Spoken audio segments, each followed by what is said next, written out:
In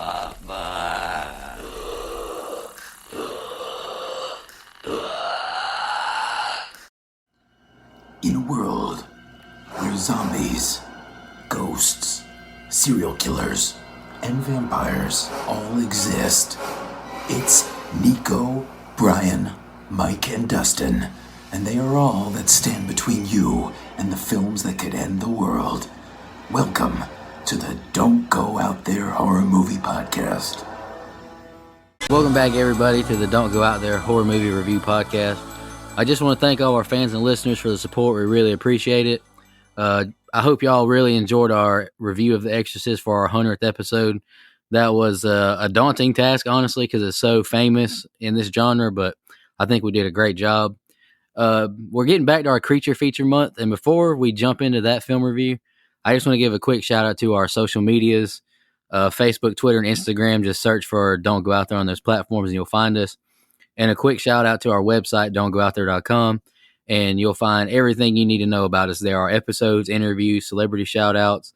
You can find our social media links, all of it there. Just check it out.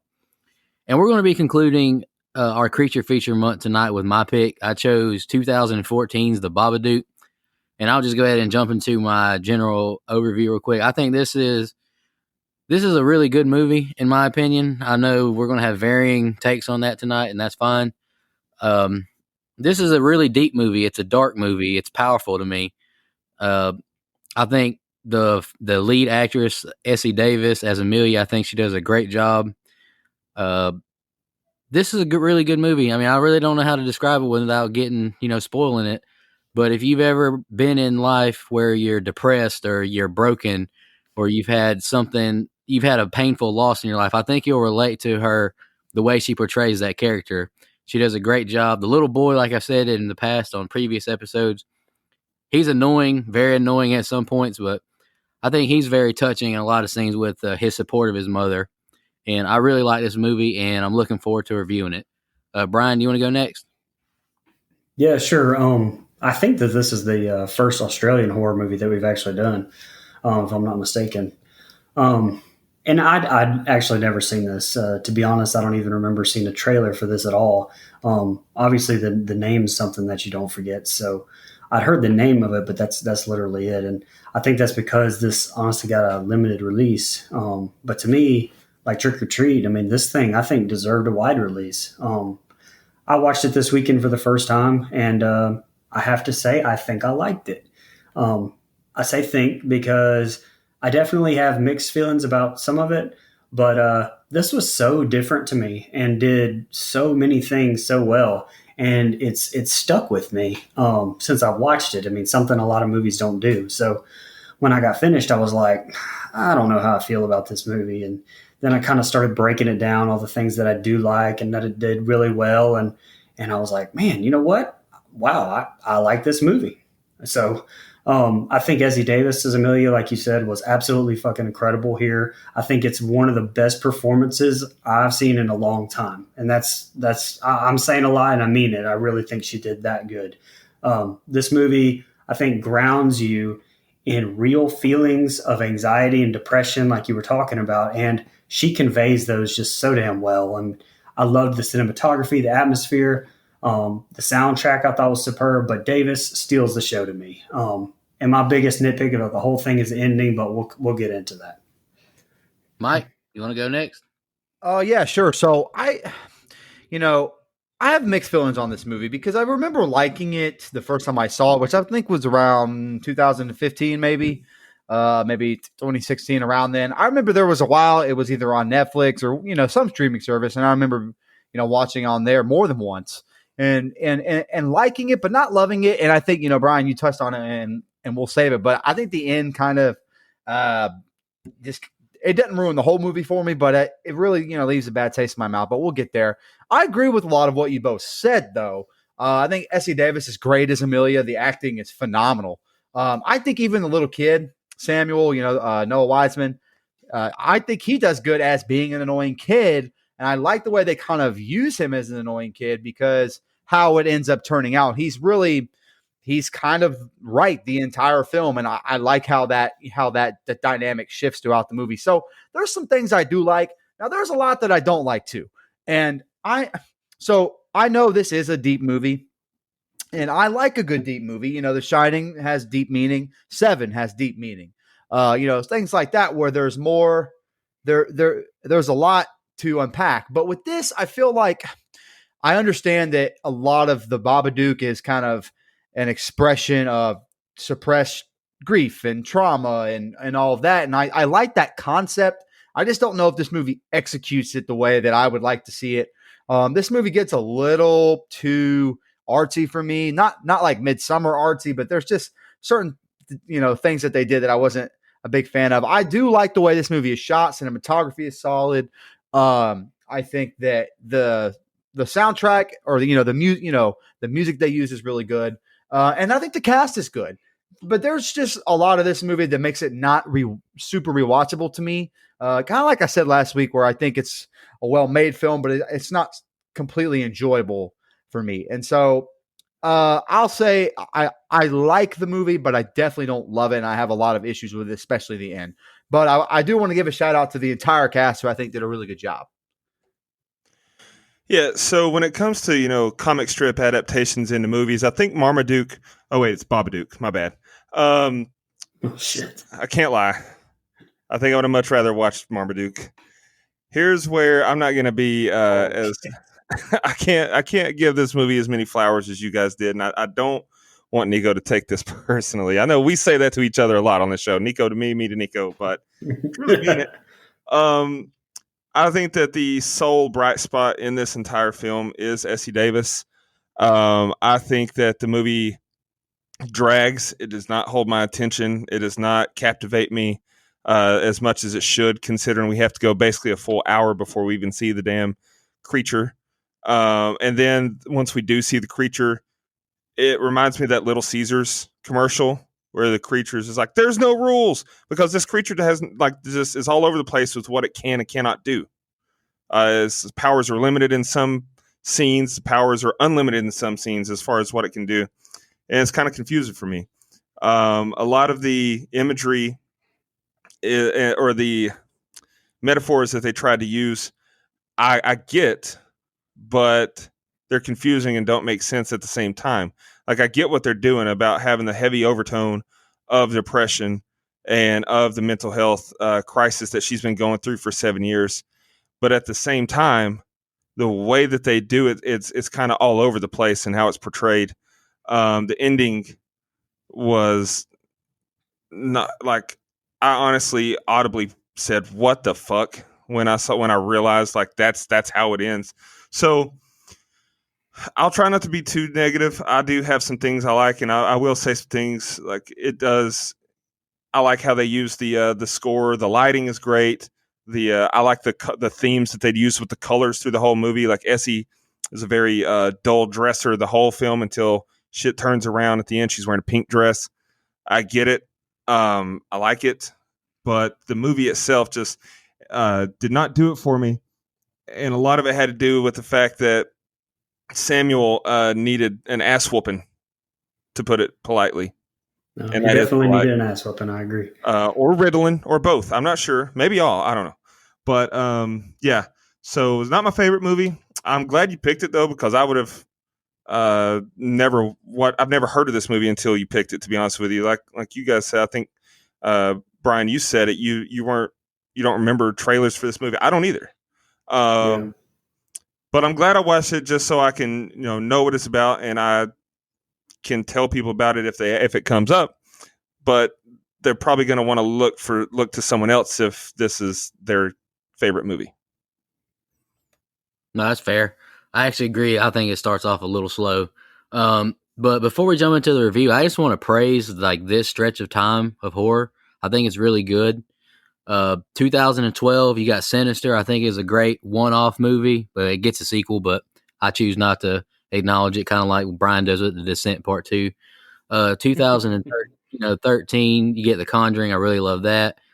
You get this movie in 2014. You get The Visit, stuff like that. Don't Breathe, It Follows. I really like, there's a lot of different horror that came out in this little stretch of time, and I really want to praise it because I really like a lot of those movies.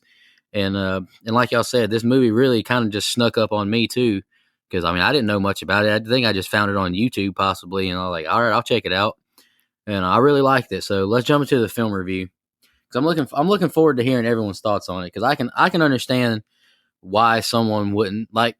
I remember saying at the end of the Descent where Dustin, I was like, I understand everything you're saying and why you wouldn't like it, and I think I will understand everything you don't like it about this one as well. Yeah, and I'm gonna try to do my best to explain why something doesn't work for me, rather than just say nope, hated that. I would never just do that, because that's not vague, that's not in depth, that's not what people come here for. So I'll at least explain myself with all my takes on this movie. Hopefully you can appreciate that. Oh, absolutely. All right, let's jump into it. The film starts with Amelia reliving her 7-year-old car crash in slow motion. She then sees a flashing light and her husband, Oscar. She then wakes up to her son, Samuel, calling for her, saying he had the dream again. She searches his room for a monster, then reads him a good night story. He says he'll kill the monster when it comes. She tells him it's time for bed, but he asks for the story to be read again.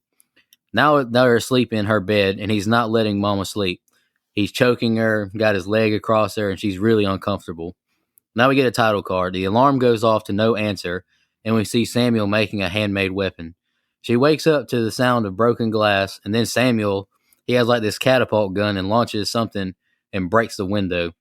Now she's dressing him, and he's trying to do a magic trick. He pulls out some flowers and hugs her as she grows weary of the monster talk. She gets mad when he hugs her for too long. She drops him off at school and goes to work. She brings an elderly lady some of the wrong tea, and then Robbie, a male nurse, comes in making a sexist joke jokingly. Amelia goes back to work, but the school is on the phone for her. Samuel brought a dart gun to school, and they say he needs to be monitored, not just having another talk. The teachers say he has serious behavior problems.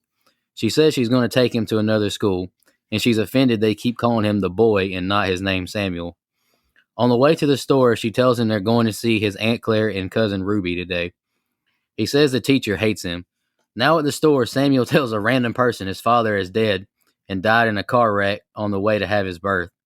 Now at the park, Amelia and Claire, her sister, talk, but Amelia has a bad toothache. Samuel won't stop calling for her, like, Mommy, Mommy. Claire says Ruby doesn't want a joint birthday party with Samuel this year. Samuel keeps calling her as he climbs to the top of the swing. Claire says to celebrate his birthday right this time.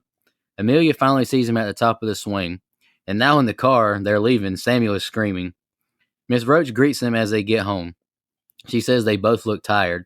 Amelia sees her dog scratching the basement door, and she makes sure the door is closed. Another night checking Samuel's room for monsters, and he finds a new book called Mr. Babadook. It's a pop-up book with a creepy monster in it. A rumbling sound, then 3 sharp knocks, then you'll find the Babadook, dook, dook. More reading, and it starts to get super scary, saying once you see what's underneath, you'll wish you're dead. Samuel cries violently as she reads another book. Amelia gets up and reads the book again and puts it on top of the dresser. All right, Brian, that's the 2 opening scenes. What you got for me? So first off, I think that was a great shot of that wreck. Like the slow motion, not being able to hear it. The cinematography I thought was top notch in that little and it's one of the most original dream sequences I think I've ever seen. And for a movie with almost no budget and actually had a chunk raised off of Kickstarter, like the effects in this movie are, I mean, they're incredible. Knowing that, knowing the budget, which I'm sure Mike will get into, and how much they actually had to raise, the effects and what they did with that's incredible. I also love the use of sound in the opening shots. When you have like the alarm going off and then cutting to the saw, the ropes, the creaks in the wood from Samuel walking. But it's just the lack of musical score and relying on just those like very unique sounds, I think really drew me in. And now I will complain about the cuts because Jesus Christ, calm down with those things. We had like 355 cuts in the first like 10 seconds. And that continues on throughout the movie, but either they get better or I got used to them, one of the two. But at this point I was like, God dang, quit cutting everywhere. Also, I really like the storytelling as far as the writing goes here. I mean, you don't understand why she parents the way that she does and why she's so soft on Samuel until you kind of get that exchange at the supermarket, about her husband being killed. And you get the information. You get like so much from so little with this good writing instead of some wasted scene. I thought that was very well done in a short amount of time. Essie Davis, I think, does such a good job, and I'm going to say this the whole time. I think she does such a good job of just conveying a mom at this point who's just so beat down. Her lack of makeup, the way she subtly like carries herself, she does a fantastic job here. And that reading of the Babadook story, I thought was actually pretty genuinely creepy. And we actually coincidentally talked about this in the Birds, and Dustin brought it up in The Exorcist last week. But the no soundtrack was noticeable here until it kicked in, and then like it made it almost mean a little bit more, and until it starts giving her like an anxiety attack reading it basically.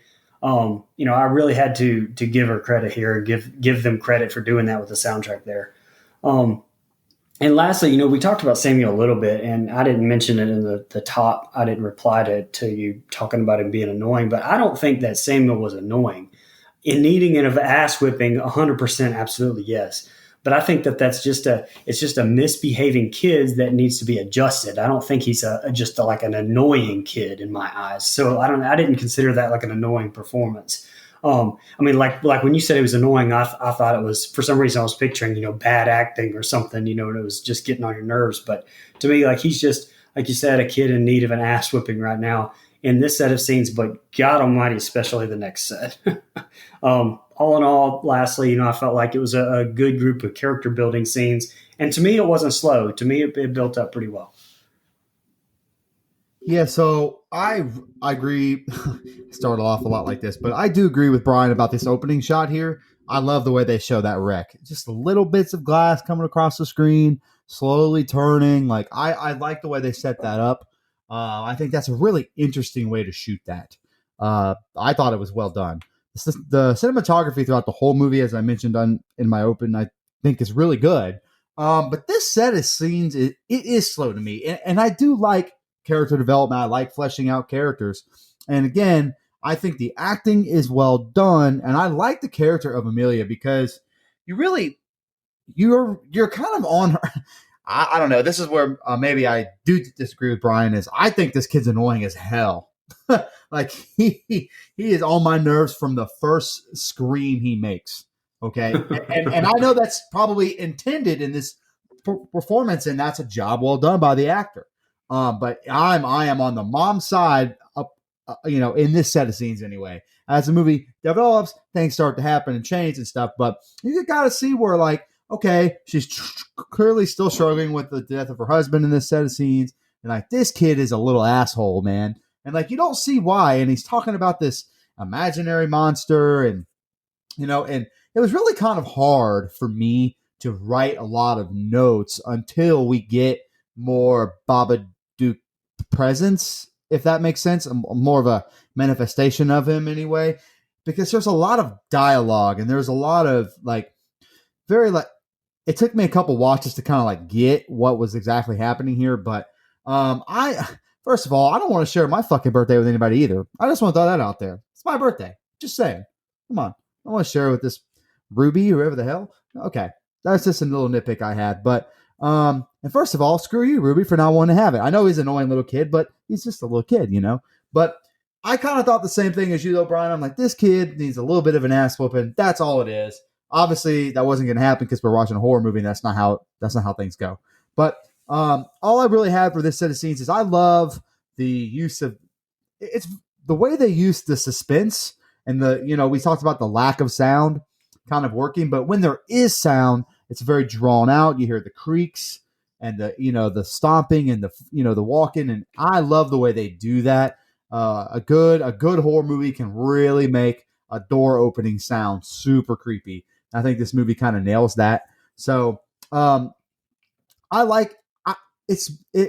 For me, it's a little slow in this opening. I'm ready to kind of get to something where we're getting, not some more like weird jump scares, because I hate jump scares. We've talked about that a million times, but I think it's a little slow for me. It's not bad. It's just I want to move it along a little bit is all.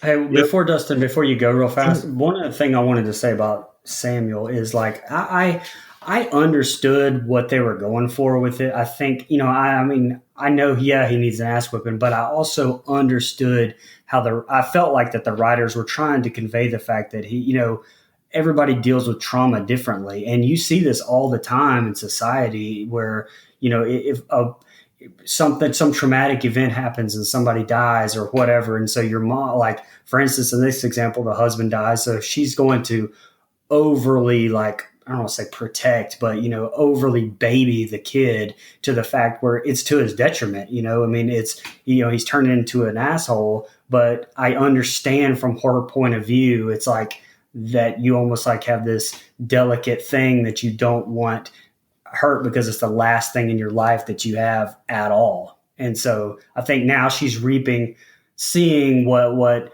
not reaping the benefits, but the complete opposite. She's reaping what she sowed there with the non-discipline thing at this point, and you can kind of see how it's beating her down to this extent. That's just how I examined it, anyway. Yeah, no, I completely agree with you there. I mean, you see it all the time when a single mom's overwhelmed, and just look at Eric Cartman's mom. Yeah, she's essentially Leanne or whatever her name is. Anyway, who is Samuel's father? Oh, sorry. The thing is about this set of scenes is I'm torn on it because in one sense it has the coolest shot in the whole movie to me. One of them with the way the dream sequence is filmed. I thought that was great. That was well done for a dream sequence because dreams are kind of floaty and all over the place. And if you really think about your dreams, you don't get the full picture. You just get pieces of it here and there. I like the way that was shot. So that was really good. But the rest of the scenes, yeah, it does kind of drag a little bit. Why did she yell at him to stop hugging her after the weird little face rub and then hugging her after the magic trick? Like, that was just, I don't know. That didn't seem like her because she's just letting him do whatever and just being very passive with how she's raising him. But God forbid if she hugs him, get away from me. But I'm so glad you said that. Yeah, I'm so glad you said that, by the way. And then you go when she gets to work. I was kind of I like that part because we get to see her day-to-day life and how mundane it is, and the fact that she's she's fucking up at work because her mind's in other places with her getting the wrong tea for the old lady. One thing about the work scene though, is I really enjoyed Robbie in this movie. I wanted more Robbie. I think they should have explored his character a lot more than what we actually got, because even in the later scenes when he shows up at the house, we never see him again. And I would have liked to have had like a conversation, because it's clear in this movie that Amelia's aching for the man's touch, a man's touch, but she's standoffish because she's still heartbroken. I want to see that explained and expanded a little bit more, and maybe lead to some tension with her and Robbie. Maybe not, but I would have perhaps liked to have seen it to where when she thinks that she's being stalked later on, maybe she even uses him as tries to blame it on him because that's someone that knows where. I don't know. It went nowhere. Is my point. There's a million different places that Robbie could have went, and they probably would have all been better than what we got. And right here is definitely a candidate. You're right. Definitely a candidate to be killed anyway. Yeah. Which, by the way, we're lacking there. That's going to be a fun segment on this show. And then right here is actually where I put this kid needs an ass whipping or some Ritalin or both. This is actually where I put that in my notes. The scene, Brian will appreciate this. The scene on the playground where the mom's distracted talking to her sister, and they're talking about everything under the sun, and the kid's just doing his own thing. Really reminded me of New Nightmare, right? When nice, yeah, it climbs all the way to the top. I almost said Kindergarten Cop, but yeah, you're right. Absolutely, New Nightmare. Well, yeah, that's true. That kid's in both movies, right? That kid from New Nightmare is in Kindergarten Cop. Am I right? Is he? I believe he is. But yeah. Anyway, all in all, not a terrible set of scenes. I don't have a problem with this set of scenes because I feel like it's necessarily drawn out, because by making these set of scenes slow and long building, it almost put me in the mindset of Amelia, where I was just like numb to everything. Like, God, what the fuck? Everything, this sucks. Like, and I don't mean that I'm not shitting on the movie in that way. Like, I feel like they captured her life in this set of scenes and made me empathize with it's what I meant. So I thought that was well done. And then as far as the movie or the sound goes, yeah, I have it in here a little bit later, but I'll go ahead and say it now. The scene where she slides the book on top of the cabinet there, and the music cuts out. That was perfect. They do it again later. Same type of thing where the trash can scene. The music's playing and it's building. It's intense. It's creepy, and then it just stops. And it's very effective. I wish more films would do that because I actually really love that. Yeah, overall, that's what I got on this set of scenes.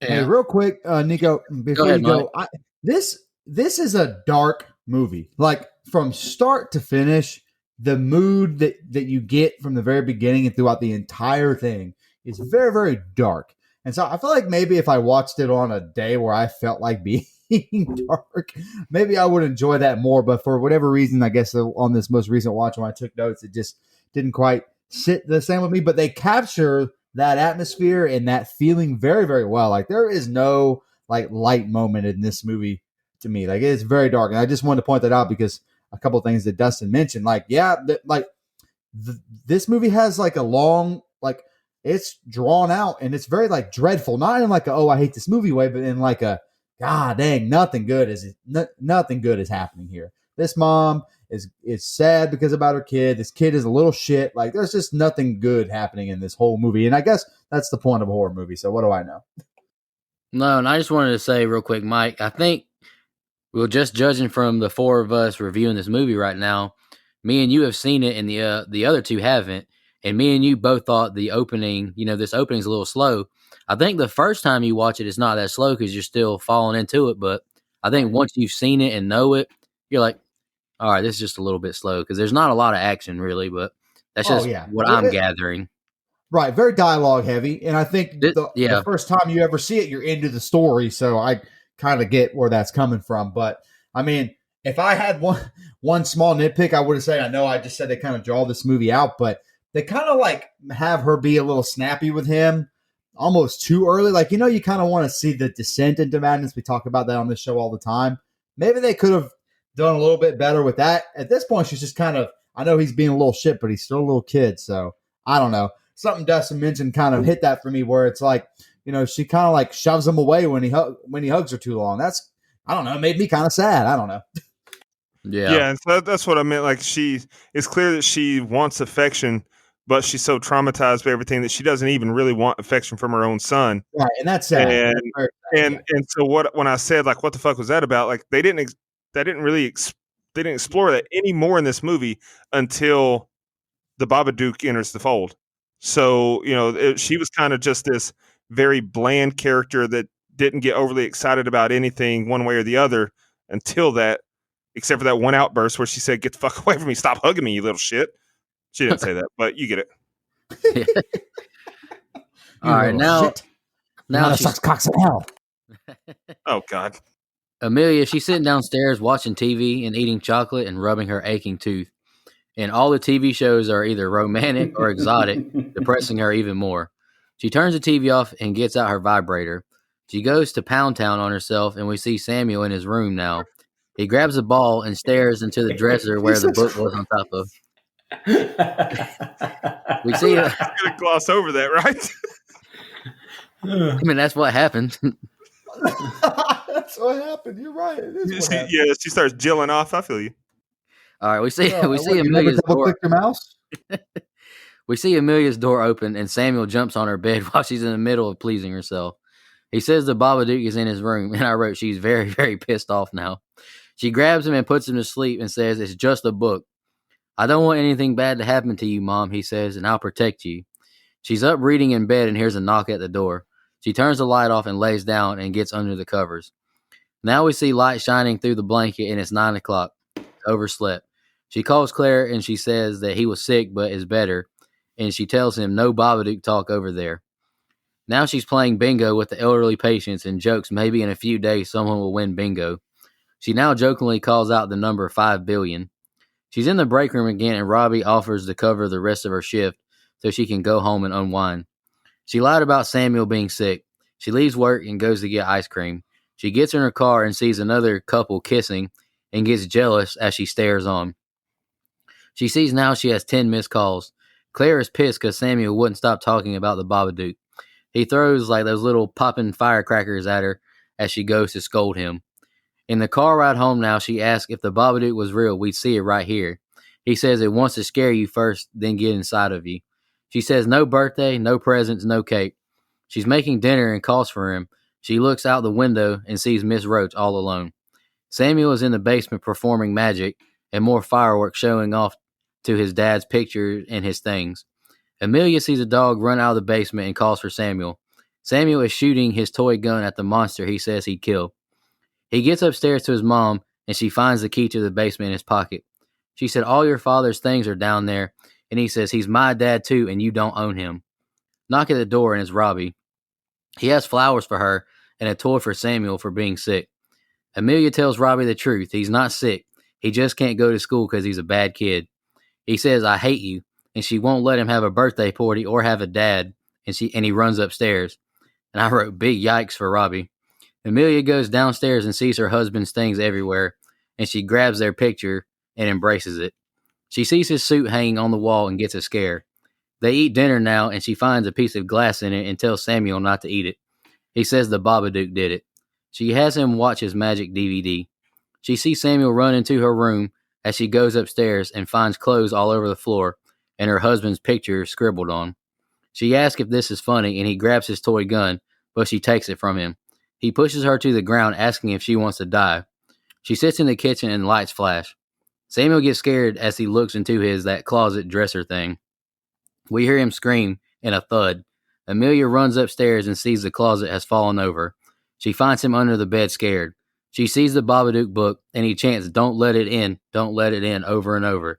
She tears the book apart now and throws it in the trash can outside. All right, go ahead, Brian. Yeah, oof, man. At the beginning, I feel so bad for this woman. I mean, you can tell the character is just stressed beyond words, and the script, coupled with Davis's acting, has you feel so much, like Dustin said, just empathy for this character. And shit, she's just trying to relieve a little tension with a little bit of Michael appreciate this, but as Amber from American Pie would call it, Johnny West action. A little double click in your mouse. But American Pie. But she can't even do that. I mean, man, at this point, like I feel really bad for her and this character, and that's definitely a credit to the writing and Davis, who is again stealing the show at this point and continues to do so. Also, I also like how we're not really seeing much, if any, supernatural kind of activity up to this point. I mean, you're almost seeing everything from her point of view, and man, that shot from under the covers when she like falls asleep under the covers and it's like just sped up, like she wakes up. I mean, you feel the fact that it was one of those just close your eyes and feel like you just went to bed when you wake up type of things. And it's such an original use of cinematography to get that point across. And it's something you don't normally see that I thought was really well done. And another example. And I know everyone uses that their afternoons off differently, but damn, this chick needs to go home and go to bed. She's walking around the mall, eating ice cream and shit. Go home and go to sleep. That's your problem. Lastly, I just wanted to point out, I mean, I think that it was just amazing tension built up as you're sitting there with her at the table and she's rubbing her head, and just that quick cut to the boy and cut back, and those quick beats that are causing your heart rate, as a viewer, to keep pounding with the musical beats until it gets louder and louder. And then bam, like we talked about earlier, it's just cut off when she closes the garbage can. I've marked that in my notes because I was like, holy shit, that's amazing to me. And, at this point though, parenting wise, you got to start realizing, okay, something's possibly wrong here. Something's going on that's not normal. And, that kind of got a little bit not realistic to me. I was like, all right, so at some point with all this stuff happening, and as terrified, and that's what I wanted to get into, Noah Wiseman here looked terrified under that bed when she goes to get him. I thought that was really good acting by him and direction from Jennifer Kent there. Go ahead. Right. So it's funny that both of our brains went to American Pie because, I've already said the double clicking your mouse thing, which again, the woman's just trying to have a little stress relief. Nothing wrong with that. But when he comes in and jumps on the bed, I couldn't help but think of, you guys are going to fuck, aren't you? Fuckers, fuckers. Sorry. I had to go American Pie with it as well. Yeah. So I like this set of scenes more than the last one for a couple reasons. One, you get the interaction with Robbie, and you get a lot of stuff. Like, I like that they're not like super important characters, but they kind of flesh out the story some. This set of scenes doesn't drag as much to me. There's a lot happening, and you feel so bad for, honestly, really, in this set of scenes, I kind of start to feel bad for both Samuel and Amelia, because obviously Amelia's going through a lot here, and Samuel's saying really mean things that he probably doesn't actually mean, doesn't really know what he's saying. And so you get all of that, and then you get, Brian mentioned it, you get a little bit more of the Babadook, how are we saying that? I don't know. But you get a little more of that character. You get it, and, they kind of start to use the scares a little bit. They use the sound or lack thereof. And so I like that aspect. But again, here at the very end, the acting is great by both. The little kid looks like he's about to shit himself. Like, it is really, really good, and kind of sucks me in a little bit. And she's great when she's ripping up the book, and she is not having any more of this stuff, And I do agree. This is kind of the set of scenes where things start to turn a little bit on who the good guy, who the bad guy is. Not that there's any good guy, bad guy, but if I'm pulling for, in this kid parent, head battle, Ram head battle here, I'm kind of starting to turn towards Samuel being a little bit more okay, and Amelia kind of being a little bit, there's a lot going on, and I really shouldn't, because obviously she's very depressed and very sad, and, it's a mental health thing, but clearly there was something off with this whole thing. And I like the way that, she rips the book apart, and it's kind of like washing her hands with the Babadook. We know damn well that ain't going to happen. But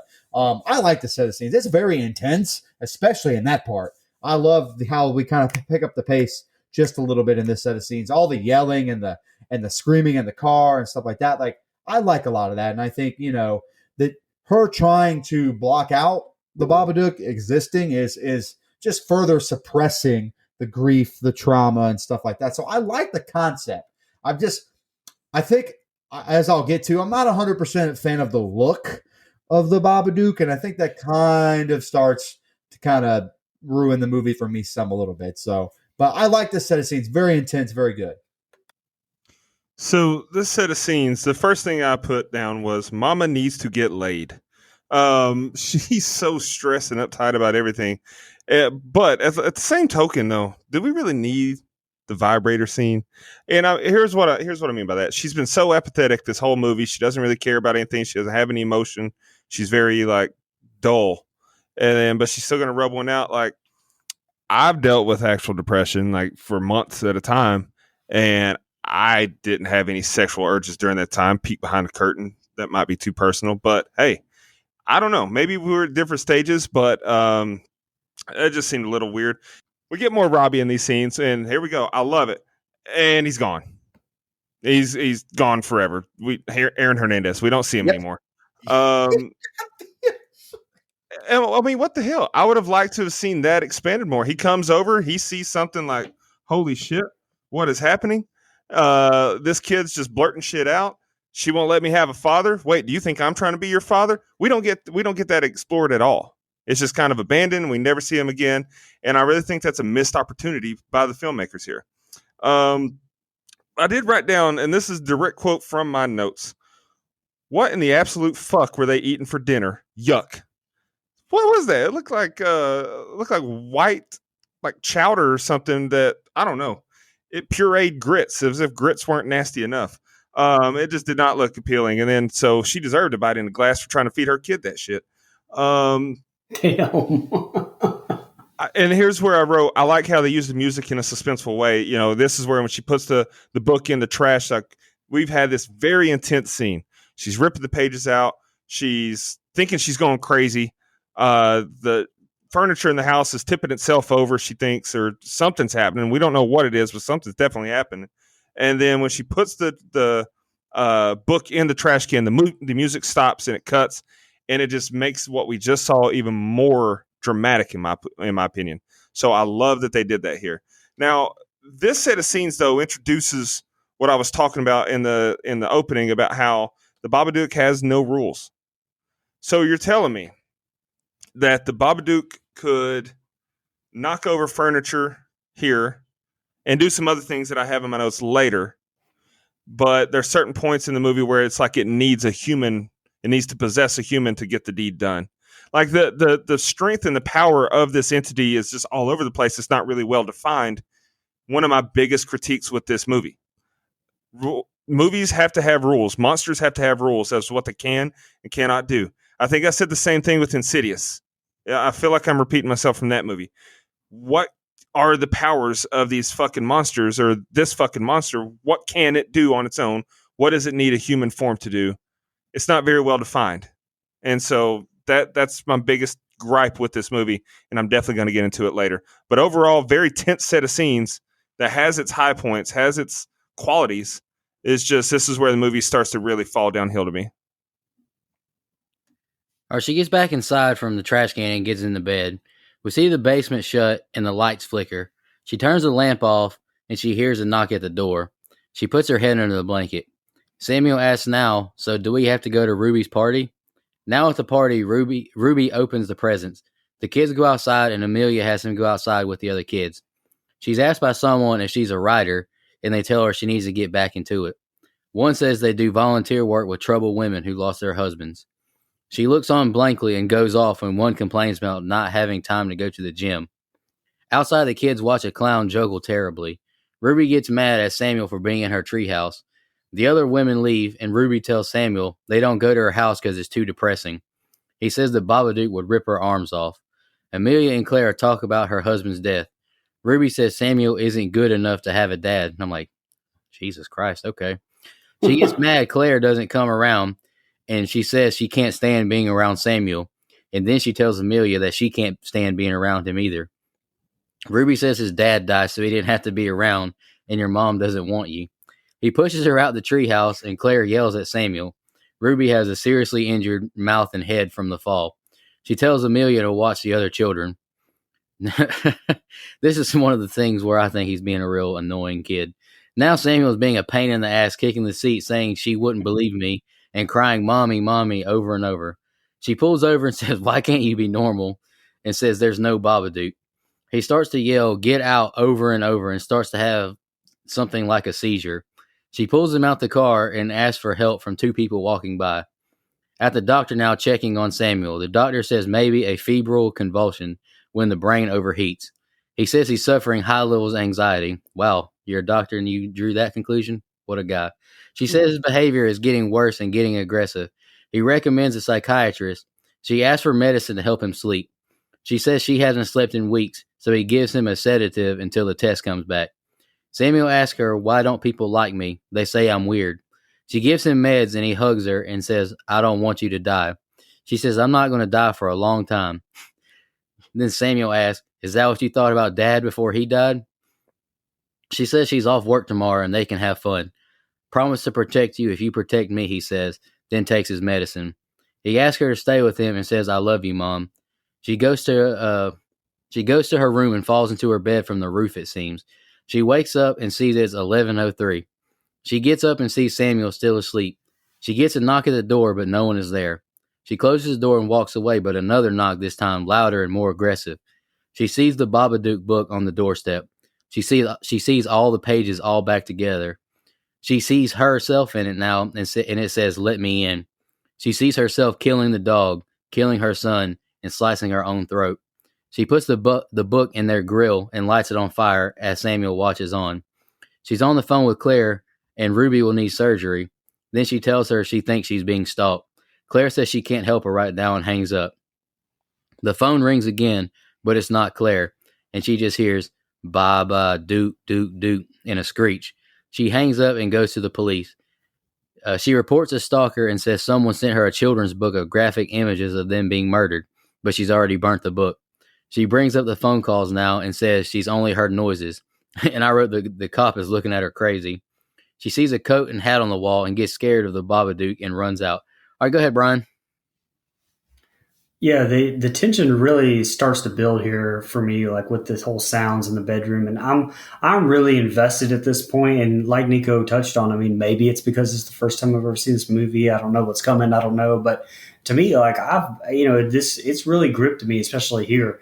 Again, I know I keep saying it, but the use of sounds, like especially in this group of scenes, as Samuel, has that attack in the car, but it just like quick cuts, and then you get just the sounds of the doctor offices, or sounds of the doctor, everything, all the equipment, everything that's just kind of going on. I think I love that shit. More amazing acting by Essie again here in that doctor's office too. I mean, that's one of the best performances I've ever seen, conveying someone who's just at their limits, but goddamn, like, what did she give him? Morphine? Because that kid's like, I love you, mom. Book, dead. Like there is no in between. No, like, I'm gonna sit here and relax and downtime. It was boom, out. Lastly, man, such a good scene where it just like lures you into this like sense of a little bit of a security. When she sleeps till 11, wakes up, he's still in the bed. There's no issues. And you're like, she's thinking, oh man, all right, that medicine worked. And you're thinking, all right, that medicine worked. And then boom, you get a knock at the door and you get just gripped by this story right here to me. And it doesn't let you go with that tension until after the police station. Go ahead, Mike. Yeah, so the scene with the doctor's office, I think reminded me almost a lot of The Exorcist, which we just reviewed last week. The way they kind of used the sounds, let it kind of draw out. You mentioned it, but it's something that I took note of, I guess, because The Exorcist was so fresh on my mind still. The way they kind of like all the sounds, they let it play out, and it's very eerie, very creepy. As sad as this sounds, it took her long enough to have this kid drugged. I mean, good God, man. I mean, I'm sorry, but I'm not advising it. I'm just saying, I probably would have had him at least looked at before this. That was maybe not drugged, but one part about this set of scenes that I really that kind of like pulls at my heartstrings every time I watch this movie is this scene in the car. It is sad on so many levels. You feel bad for Samuel, who I know is being a little shit, but you feel bad for him because he's clearly doesn't have the best home life as we're about to find out. You feel bad for Amelia even because she just wants a little bit of normalcy, but she doesn't realize that a lot of the reason he's not normal is kind of because of her. She can't really help it, but I like how they play with that. It's just a very unnerving scene. I think it's really well acted. I love the dialogue where and the screaming. They kind of like scream over the top of each other, which in most movies would be annoying, but it kind of works here, or at least for me. Last thing I really have is I do think this, part of this set of scenes kind of shows that she still loves him. Like she still wants to do right by him, but sometimes can't help it. And Brian mentioned it. They really do kind of pull you in. They're like, it's okay, come here, come on, and then bam, they hit you. And I really like that. And a nitpick I do have is I'm not a fan of the dook thing. Like, I don't know. It's a small nitpick. It makes no sense why I don't like it. It just doesn't hit with me. The Babadook and the three knocks. And I don't know. I guess it just kind of became synonymous with the movie. And I know it's in the short film too that they made before this, if I'm not mistaken, that's available on YouTube that you can watch. I saw some of it at least. And so I know it's in there and I know it's part of it, but it's something that I'm not a big fan of. The look of this character either, just not really my cup of tea, but that's, neither here nor there. But this set of scenes is very emotional. And if I'm going to be pulled into to this story, which again makes me fucking hate the ending, but whatever. At least in this set of scenes, I think they do a pretty good job. All right. Yeah. So her going off at the party on those women about, when they're talking about not being able to find time to go to the gym. I thought that was a good job by the filmmakers to give us a glimpse of the changes that she's going. Like it's already starting to creep in. I felt like Because like I said earlier, if she would have yelled at Samuel to quit hugging her now, it would have made sense. But at the time, it didn't. It wasn't consistent with her character's behavior. Now, though, now that the Babadook's kind of been introduced to us, I feel like that was appropriate that we see, okay, she's changing. She's been kind of bland and muted this whole movie, and now we get an outburst of emotion. So I like that they did that. The shot of him pushing out of the treehouse was hilariously bad to me. Because first of all, she's saying some hateful ass shit up there. The biggest takeaway from this set of scenes is the hateful dialogue and just hurtful comments that God make you just feel bad for these people. But when he pushes her out of the treehouse, it's like, come on, fam. He shoves her and she falls backwards. Camera goes away. We don't see her falling. We don't hear her scream because, girl gets pushed out of the treehouse. She's not going to scream on the way down. That's common knowledge, right? And then she lands on her face, even though she was pushed backwards. So I thought that was, and then the gentle thud that she made when she fell to the ground. Oh, I hated that, the way it was shot. I didn't hate the idea that would happen, but come on. The revamped book was awesome. When it shows back up on the doorstep and the pages have been glued back together, but the pages are like changed and they're happening in real time and even showing a preview of what's to come. I thought that was awesome. That's creepy as hell. The pop-up imagery was awesome, how it just pop up and then would animate. You see her choking the dog and slitting her own throat. Very well done. That was probably the best thing about this movie outside of Essie's acting, if I'm being honest. But I did think it was funny that Babadook knows how to use a phone. That's duh. Why wouldn't the Babadook be able to use a phone? Again, there's no rules for what he can and cannot do. These cops are ass. This is another example of Deputy Dewey being a better cop than most movie cops because God, I'm sorry, but you cannot tell me no matter, you show me a police station where someone is in hysterics and goes to them earnestly concerned about their well-being and their child's well-being, and the cops are going to just snicker and laugh, and like that's cliche movie cops, and I hate that. I watch movies, for realism. Those cops weren't concerned at all. No matter how crazy she seemed, they, I don't know. It just was very dismissive the way they acted, and it was very movie-like. But I did like to wrap this scene up. I did like the imagery on the back wall. She looks up and sees the coat hanging there with the hat and the coat, the tail of the coat or the arms of the coat, whatever it was, looked like the Babadook's fingers or hands or whatever, shadow hands, whatever it is. I thought that was very well done too, because at this point you're like, okay, well maybe is this shit really happening, or is she just going through a mental crisis and she's imagining all this? Exactly. And so that's when I could appreciate that part of it. So then, if that's what the case is, then okay, the Babadook doesn't have to have rules because she's that shit crazy. Exactly. But that line is blurred so much in this movie, it's never really determined if she's crazy or if she's not, because it doesn't end with her in a padded room. It ends with her having a pet, which I'll get into. So that's that's another one of my problems with the with this movie is just the inconsistency in what I'm supposed to believe, what's happening, what are they trying to convey, what are the rules. And so I think this movie has a ton of great ideas and a ton of great concepts.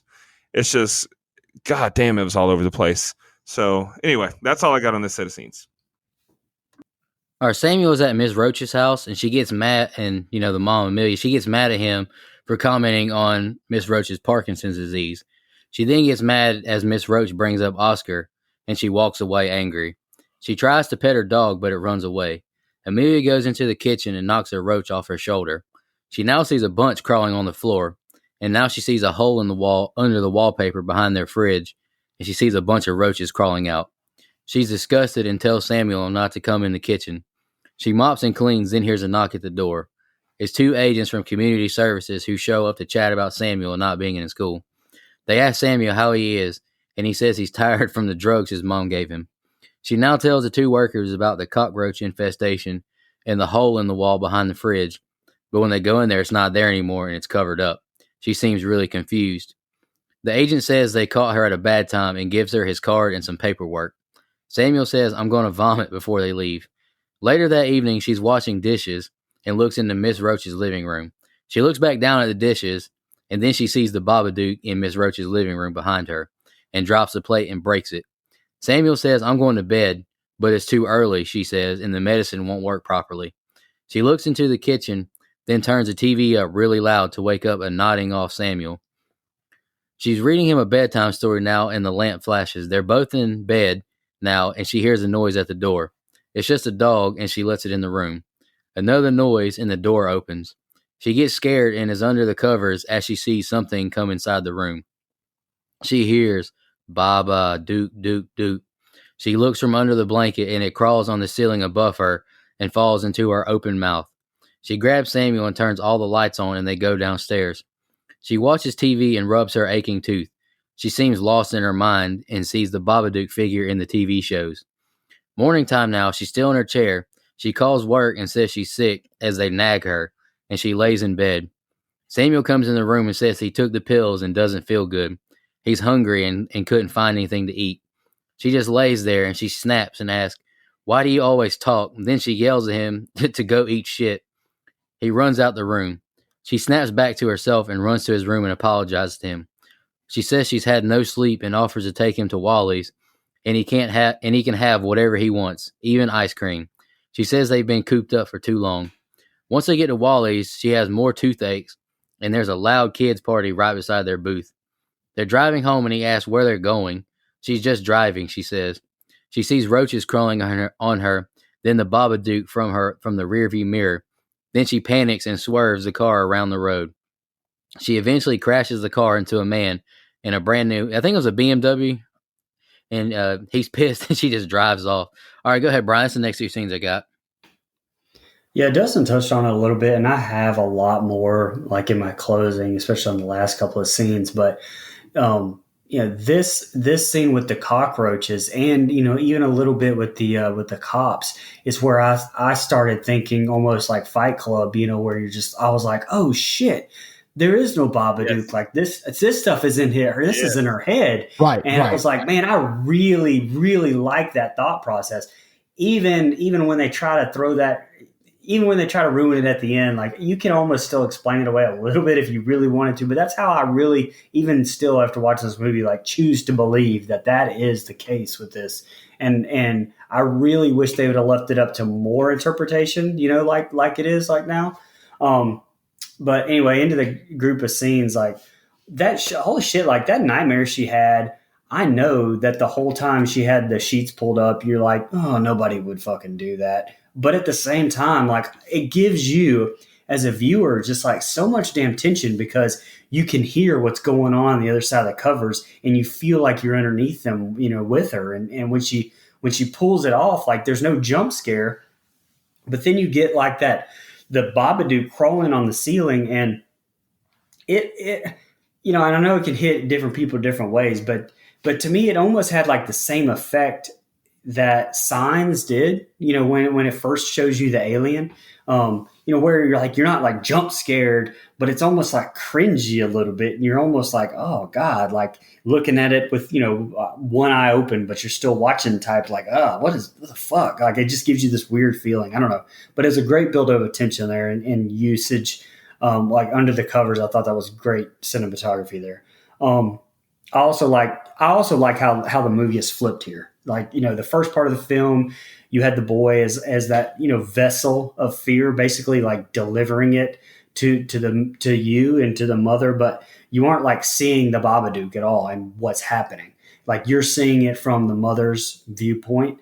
And now with the Tranks, Samuel's almost out of it completely, and you're getting this fear now, and you're feeling it with Amelia as she's kind of that new vessel to the audience. And I really love how they did that and kind of flipped it on its head there.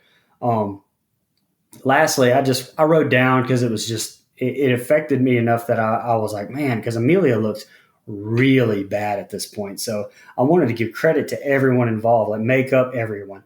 I mean, Not sure even Johnny West can help out right now at this point because, but old Essie continues to do just a fantastic job, like just showing that descent into madness here. And we've done a lot of movies, Amityville. We've covered a lot of possession movies where people show this descent into madness, and this is one, if not the best, I've ever seen. I mean, it's right up there with Jack Nicholson's shining performance. To me, it's amazing. I thought it's one of the best underrated performances I've ever seen. Right. And so I wanted to start mine with that because some of this stuff is where the movie loses me a little bit. Now, I agree with what's being said about this is kind of the part of the movie where you're not 100% sure if you kind of are, but they start to blur the line of, is this in her head? There, there is no Babadook. It's all, well, the movie never really comes out and like states that. And so when you watch it, you're in one mind frame for a long time. So it's kind of hard to leave that. And so I get a little bit of unbelievability here. Like I'm in for this story, but you get some of this stuff with the cockroaches and all that stuff. And it's just kind of pulls away from reality. But I did want to say the acting here, you mentioned it, Brian. I kind of nitpicked at the her kind of snapping a little early, being a little on edge, a little too early for me. But you're right. The descent into madness, which is something we say on this show quite a bit because there's no other words to describe it, I guess. But her going into that dark place is portrayed so well. The way they, she looks, for lack of a better word, horrible. I mean, she's going through a tough time and it shows. And I think that really is done well here. But there is stuff in this, like, I'm not a big fan of Samuel being basically hit with a tranquilizer gun and he's, mush mouth from the George of the Jungle series, like, where he can barely speak. He's one of the apes in that movie. It just isn't, I like the dynamic between the two, but I know if you look at it, it's all taking place in Amelia's head, kind of anyway. Then I guess I can forgive some of this stuff that I don't really like I don't like. Now we're getting a little bit too much into the supernatural stuff, and I was a really big fan of the way they were using the character up until about this point, and then I kind of get a little bit pulled away. And again, I know the movie that we're watching. We're watching a movie called The Babadook, and I know what I'm going to get, but I think they had done a better job up until this point. But I do want to give a hand to the acting in this set of scenes where I think it's really well done. This movie kind of starts to lose me some here, and I'm like, oh man, like now we're a little bit over the top, and I know I'm supposed to kind of suspend my disbelief because this is all a symbol for her internal strife, her traumas, but it's kind of hard to view the movie that way when they don't come out and like really hammer that home. And I don't even think they do. You mentioned it, Brian. They don't really do that in the ending either. They kind of fuck with it. Like if you're going to go there, go there. And I just don't really think they do. So a mixed bag in this set of scenes. Not my favorite, but I do think, we're ratcheting up the suspense. So some of it's good, some of it's bad. Yep. So I really like the roaches scene.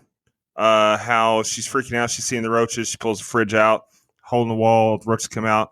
Then they show up and there's no hole in the wall. Because this is more of that, is she crazy or not? Brian, I love that you likened it to Fight Club. The movie that I thought of was The Machinist. I don't know if you guys have seen The Machinist, but Absolutely. Similar concept. Yes. Similar concept. Christian Bale, he's fantastic. He's got insomnia and he starts losing his mind and all this. He's seeing people that aren't there. So if that's the route they're going, go with it. Like you guys said, The Machinist went that route. Like it's well defined at the end of the movie. Oh, okay. He's just sleep deprived and he's going crazy. This movie ends not that way at all. You still anyway, we'll get there. 50 minutes in and we see it. Hey, what the fuck is it? Like it looks like pages out of the pop-up book slithering across the ceiling when we see it in her bedroom. And so I actually like the way that it looked. It's creepy as fuck. It looked like like I said, it looks like a shadow figure that is something out of an animation. And I thought that they did a really good job at that. Then, when it goes into her mouth as if to possess her, this is more of that, okay, does the Babadook need a body to bring harm to others and to herself? Or can it just harm her and scare her from the outside? That's what I was talking about earlier. It can knock furniture over in the house. It can make her crash the car. But it also goes inside her and makes her, chase her son with a knife and pull her, do the things we're going to talk about in the other scenes, in the next couple scenes. So I don't know. I just feel like that's what I mean. It's not very well defined what this entity can and cannot do, and that irks me. But boy, when she told that kid to eat shit, I laughed out loud. My favorite part of the movie, hands down. That line right there, 10 out of 10. I laughed my ass off. Just the delivery. If you're hungry, why don't you eat shit? But there's so much malice in her heart and her voice when she said it. I love it. Yeah, and then last thing I wrote on this set of scenes, because I don't want to harp on what you guys have already touched on, but yeah, going back to the car scene. She's seeing the cockroaches in the car. Babadook slithering across the roof of the car. She crashes the whip, runs away. So this is one of those, okay, is she crazy? Is she imagining this shit? Or is the Babadook really there? But the little boy seems to have seen it too, or, he alludes to it later. The Babadook made you wreck the car. So is the boy crazy too? Is she imagining the boy saying this shit? There's just too many moving parts they don't tie up neatly in the end. That's all they had to do. If they just put a neat bow on it at the end to where it's well defined what did and did not happen, what she imagined, what she didn't happen, then I would have liked this movie a lot more. So I feel that exact same way, Dustin. They don't clearly define if it's all in her head, if it's some in her head, and I just don't like the area of gray they leave us in. Like, pick a route, go with that route. I think I would enjoy it a lot better. All right, the two get home, and she ignores Miss Roach's hello. She's now sitting in the bathtub, fully clothed, and Samuel says he can call Aunt Claire to come over. She says Aunt Claire doesn't want to talk to them anymore. She stands up in the tub and grabs Samuel and puts him in. He says, I don't want you to go away. She grabs Oscar's violin from the basement and lays in bed with it. Samuel lays beside her and says, we shouldn't stay here tonight, and he can call Miss Roach. He goes to grab the violin, and she yells, leave it, and he runs to the chair. She sleeps and hears there's something in the house. We hear, Baba, Baba. There's someone in the house, she hears, again, and she springs up out the bed. She looks through the house and follows the whispers. She finds Samuel on the phone with Miss Roach asking if they can stay. She takes the phone and apologizes. He has his catapult gun with him for protection. She's pissed at him and tells him to take that thing off, and she grabs a knife and cuts the phone cord. He apologizes and says the Babadook made you crash the car, and she stops him saying it isn't real. He said he didn't want you to let it in. She tells him nothing is getting in, and she runs off with the knife. He gets his homemade weapons as she shuts all the windows and locks the doors. She falls to her knees, and now she gives Samuel his pills. He doesn't take the pills, though. He just hides it in his hand. She says, good boy, and rubs his shoulder. She's watching TV now and sees Samuel bloody on the couch. She snaps out of it when he yells, Mom. She sees the knife still in hand and puts it up. She grabs her dog and pets it, then it runs away and barks at her. She gets Samuel some ice cream. Amelia watches a smorgasbord of stuff on TV, then stops on a news story of a woman who killed her son with a kitchen knife in the basement on his birthday. She was shot to death by the police. She sees a woman in the window on TV who looks just like her. The lights blow out and we see Samuel standing beside her and says, wake up. He walks down into the basement. She says it's not safe, don't go down there. She goes down there and sees Oscar and hugs him. He embraces her and kisses her. He says, we can be together. You just need to bring me the boy. She backs away and we see Oscar fade as he says, you can bring me the boy. She runs upstairs and all the lights flicker and we hear an eerie noise and see the Babadook hover towards her and flex its hands. She runs upstairs into her room and sits down by like her fireplace. The Babadook's hat falls beside her and she crawls away as the Babadook comes into her room and roars. She says it isn't real and it looks like it digs into her back. Back to watching TV and she shakes and she's looking possessed. The dog runs in the room and she chases it and grabs it in the kitchen. She then constricts it to death. She now reaches into her mouth and rips out her aching tooth by hand and throws it on the ground. And the next two scenes are the ending. Go ahead, Brian. Yeah, this is random, but I think that this is how drugged up parents are. I mean, those crack, those meth heads who are just like high all the time, in and out of consciousness and reality. This has to be how it is because that's how I felt. That's how I felt like watching, her in this set of scenes.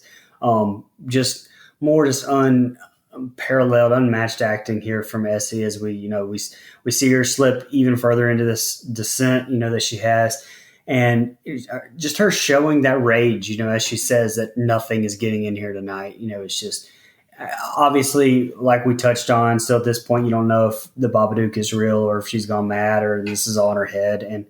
But even Samuel looking at her like, what the fuck, whenever she brings out that ice cream, I thought that was great acting and scene all the way around. Um, and based on that earlier, little trek to the old Babadook book, I really did cringe every time that the dog come on the screen because at this point I'm like still holding out hope that she doesn't kill it, and that wasn't foreshadowed by the whole Babadook book of fortunes. There, I was that didn't hold up for me. But the sleepwalking dream scene is another one that really stood out. And really, the last thing I have to say about this little group of scenes, but again, that was another false sense of security. It lulls you into like going from the tension and anticipation until it showed you the husband, and it kind of allowed you to get that deep breath back, or even though that it can't really be him, you still are kind of lulled into that false sense of security, and then you get that incredible soundtrack again with that really high pitched whatever it is. I don't know what instrument or sound that was, but it's just really high pitched sound. And then have her, she's crawling just at super slow as that entity is like all around her, and you felt that like the whole atmosphere just, you almost feel like it's pressing in on you, almost like the Descent did, like you brought up, with the claustrophobia. It's just, it did such a good job of just conveying that whole struggle. We've gotten this internal struggle from her the entire time up until this point, and now she's showing off her acting chops, portraying this physical struggle. It's so good, and seeing her twitching in that chair. But as soon as she kills a dog, I'm like, you know what? Fuck this chick, Babadook. Do your thing. Just if you're real, go ahead. Just take her out. Done. Dog's out.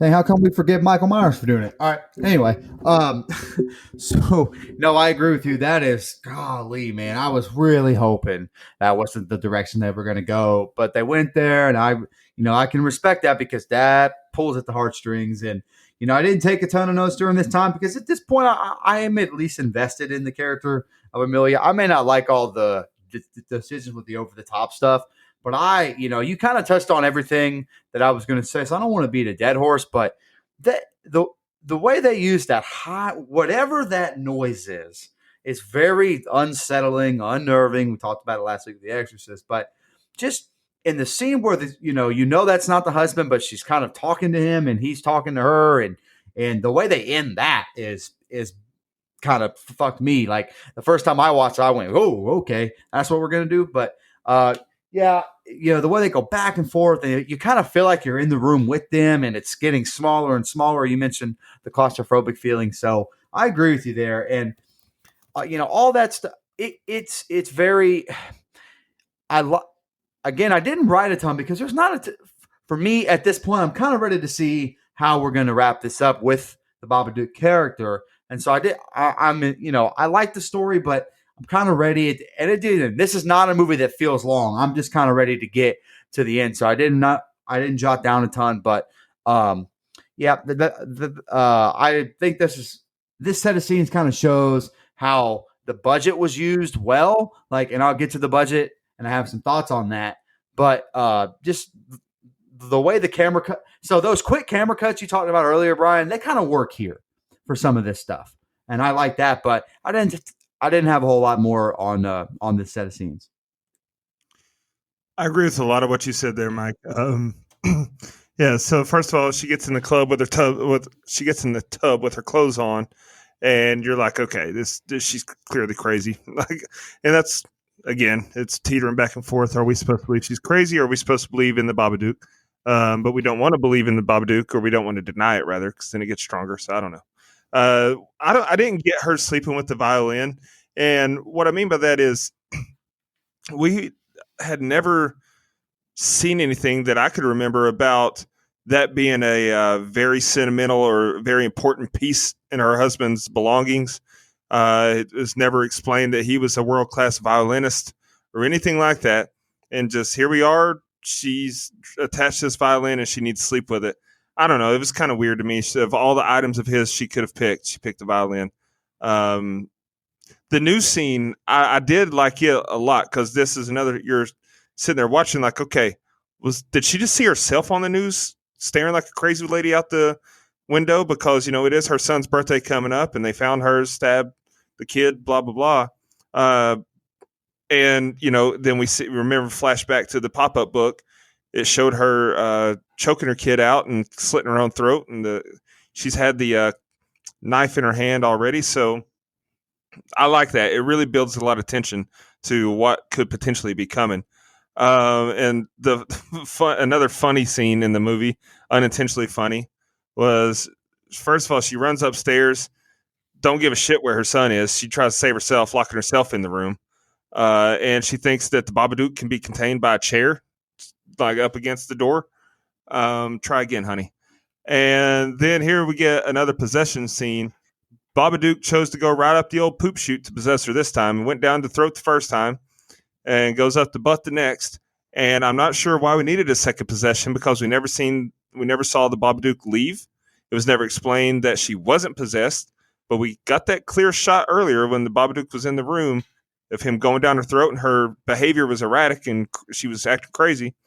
So I don't know. I don't understand that. Why do we need a second possession?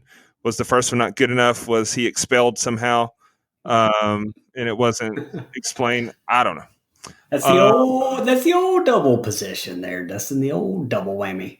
Those double possessions are a bitch. Let me just tell you. Yes, the old double possession. Every horror movie has one. Double possession is 9/10 of the law of bad movies. She killed the dog, and that made me absolutely hate this fucking movie. Nah, we didn't need to see that though, right? Like she killed the dog in the book, and I get it. It's to invoke emotions, which it definitely did, because I didn't want come on, it's a little fucking small dog. But I will say another scene that was unintentionally funny is when she dropped the dog. That was clearly a stuffed animal. Bitch just bounced off the fucking linoleum, and I laughed a little bit. And I gotta say, I watched this movie, and I didn't really notice the tooth theme as much as what Nico brought up in scene by scene. Like, now hearing him looking back, okay, yeah, her tooth was bothering her and it makes sense. But my initial reaction was, why the fuck is she pulling her tooth out? Like that, what did that accomplish? And I mean, and even now that I remember, oh yeah, she was, complaining about her tooth or rubbing her tooth, whatever. There's no real, I don't know. There's no payoff. That we didn't need her to have the toothache to begin with. It did nothing to further the storyline except for to prove that she was crazy. But we know that she just killed her dog in her kitchen. So again, to back up what Mike said here, I don't have a whole lot on these scenes because at this point, I don't feel like the movie's long. I mean, it's only an hour and 36 minutes or something like that. So it's obviously not a long movie. But at this point, I'm pretty much ready to just wrap this shit up and find out how this is going to pay off. All right, here's the ending, guys. She now runs up the stairs after Samuel. He has the door locked, and she uses the hurt dog as bait to open the door. She says, "Let me in, you little shit," in a possessed voice as she beats on the door. Then she kicks it in. She screeches at him, and he pisses on himself. She says, "I wish it was you, not him, that died. Sometimes I want to smash your head against a brick wall until your brains pop out." "You're not my mother," he says. He now throws the fireworks against the ground. She chases him, and he shoots her in the arm with the dart gun, then hits her head with that catapult gun. She chases after him, but he's hidden, and a knock at the door. It's Miss Roach. Samuel sees the dog is dead, and Miss Roach says she just wanted to make sure they're okay, and she knows this time of year is hard for her, and she'd do anything for them, and she loves them. Amelia says to him that she's sorry, and she hasn't been good since his dad died, and she's very sick. She says they're going to go stay over at Miss Roach's tonight, but he ain't buying it. She says, I want you to meet your dad, and then he stabs her in the leg. He says sorry and runs into the basement. She goes down after him, but she trips over his booby traps. He knocks her down and ties her up under this light. She goes apeshit and he says, I'm not leaving you. She yells even louder and laughs evilly. He says the Babadook won't let you love me, but I always will love you. She begins to cry, convulse, and he says, you let it in and you have to let it out. She grabs his throat and chokes him. He caresses her face with his hand, and then she throws him. She convulses and shakes now under the possession. She sits up and pukes out this black liquid, and I think it's, just the Babadook. He shakes his mommy, and she sits up and takes a breath and hugs her son. They hobble to the stairs, and Samuel says, you can't get rid of the Babadook, and he's dragged up the stairs by an unseen force. She looks on in fear and sees him thrown against the bedroom wall. Now the bed shakes with them on it. She yells, what do you want? She looks into the darkness and sees Oscar walk towards her. He tells her to keep breathing. She's reliving the moments before he died in the crash. His head is sliced in half and she falls to her knees. She hears the Babadook roaring like a dinosaur. She stands up and says, you are nothing, and the things in the room begin to shake. Samuel gets up and hugs her from behind. You're nothing, she yells as it hovers towards her. This is my house, and you are trespassing my house. If you touch my son, I'll fucking kill you, she says. It tries to suck him away, but she grabs her son, hugging him tightly, and yells at it. The Babadook now collapses before them. She walks towards the clothes, and she falls backwards and sees a bright light.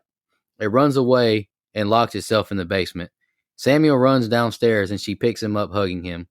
It's beautiful. All right, now it's a different day. It's beautiful outside now, and Samuel runs to his mom from Miss Roach's house. He's having a birthday party. The two social workers check back on them and think they picked a great school. It's his first birthday party on the day of his actual birthday. They tell the social workers the story of Samuel's dad's death. Samuel tells them he broke Ruby's nose in 2 places. He still has the need to tell people stuff at the wrong time. We get a shot underground where the dog was buried, and Samuel hands Amelia a bowl of worms from the garden. He asks, and now they're about to go into the basement. He asks if he's ever going to get to see it as she heads into the basement. She says, one day, and go outside until I tell you to come in. She places the bowl of worms on the basement floor, and a force flies towards her, roaring. She says it's all right and shushes it. It sucks a bowl of worms into the darkness. She backs away and outside now with Samuel. He has a new magic trick to show her. Nothing in my hands. Then, bam, he pulls out a coin. Another trick, and he turns the coin into a whole-ass bird. She's finally become the loving mom he needs. Happy birthday, sweetheart, and she hugs Samuel. The film ends as Amelia smiles. What'd you think of the ending, Brian? Man, so this is what we were talking about earlier. I mean, the ending just leaves this whole movie almost to just interpretation. But if you look at this from what it's supposed to be on just the surface level, it's super disappointing. So it's like I said, I almost just choose to believe the fact that that the whole thing was just in her head, and there is no Babadook. All that Babadook, the whole being and everything was just representation for her depression or anxiety, and it just eventually caused her to break down and possibly just create this whole thing in her own mind. And I kind of was hoping that we were going to get this scene at the end, whenever, just something kind of maybe like we talked about, just explaining it a little bit, and just kind of giving you something like what we talked about with Fight Club. Like, this is crippling grief, and you're going to get something here to show that just kind of symbolized it. But you just get this like kind of huge, like, what the fuck moment with her feeding the damn thing that just kind of throws this wrench into this whole thing. And I was like, what the hell am I watching with this normal magic trick moment here at the end?